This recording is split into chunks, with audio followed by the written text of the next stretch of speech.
Баршаңызға сәлем достар. Бүгінгі сабақта Pinduoduo сайтынан қалай заттың нақты бағасын есептейміз, сол жайлы айтатын боламын. Ең алдымен каналыма тіркеліп қойыңыз, алдағы уақытта сіздермен көптеген сабақтармен бөлісетін боламын. Енді сабағымызға кірісейік. Біз заттың, мысалы кез келген заттың астында сандар тұрады, яғни сол киімнің бағасы. Мысалға, мына жерде төбеде спортивный көйлек тұр екен әйелдердің. Оның бағасы 29,9 юан болып тұр. Енді осының үстіне кіремін.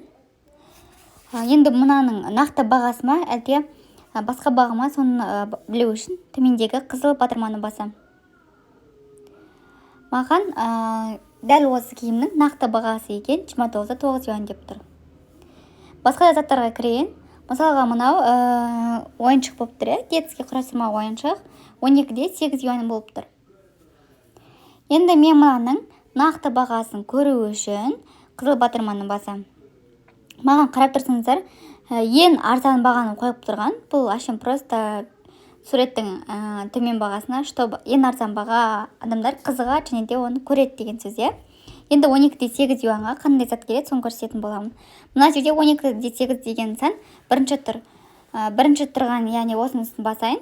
Басқан кезде 20 штугы ғана 12,8 юан. Где-то 1000 теңгенің ар жақ бер жағы. Осылай 20 штугы ол не ар емес, не бер емес қой былайша айтқанда. Енді мынаның ең үлкенін көрейін, мына ойыншықтың. Қарап тұрсаңыздар, 298 штугы 1700 грамм екен, и бағасы 188 юан. Максимум 6000-7000-ның арасы. Так, басқа да товарларға кіріп көрейін. Мынау трикон алайын, мужской. 24-те 43 юан болып тұр, Енді мынаның нақты бағасын білу үшін қызыл батырманы басам. Басқан кезде маған осындай страница ашылды. Мына жерде мен түсін және де размерін таңдаймын. Маған 2 штугы керек. 44-те 98 юан болып тұр. И размерін таңдаймын. Мына заттың нақты бағасы шықты 44-те 98 юан болып. Яғни мынау көрсетілген 24-те 43 емес. Бұл өтірік, яғни заттың өтірік бағасы. Просто ең арзан товарға адамдар қызығады, сол үшін алу үшін осы страницаға кіріп көреді. Негізі продавецтерді ақылды болып келеді Қытайдың.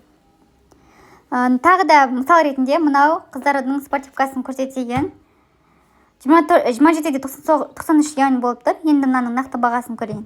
Қызыл батырманы басып, бағанағы спортивканың бағасы 54-те 84 юан екен. 27-де 93 юан бұл тек ашын просто кофтаның бағасы. Сіздерде осылай заттың нақты бағасын есептеп барып, калькуляторға жазсаңыздар болады. Мысалға мен мынау куртканы алайын, M9XL деп тұр. Бұл ең үлкен размерге дейін баратын куртка екен. Мен алдыңғы сабақта Қытай сайты размерді салмақпен өлшейді деп, олардың бір дюжины бізде 500 грамм болып есептеледі. Мына куртканың М-нан бастап, яғни 40 килограммнан 130 килограммға дейін размері бар екен. Мысалға, енді мен мынаның бағасын есептеп, сіздерге қазір калькуляторға салатын боламын. Ол үшін қызыл батырманы басып төмендегі. И мына жерден түсін. Астынан ең үлкен размерін алайын, мысал ретінде 9XL алайын. Мына куртканың бағасы 69,8 юан болып тұр.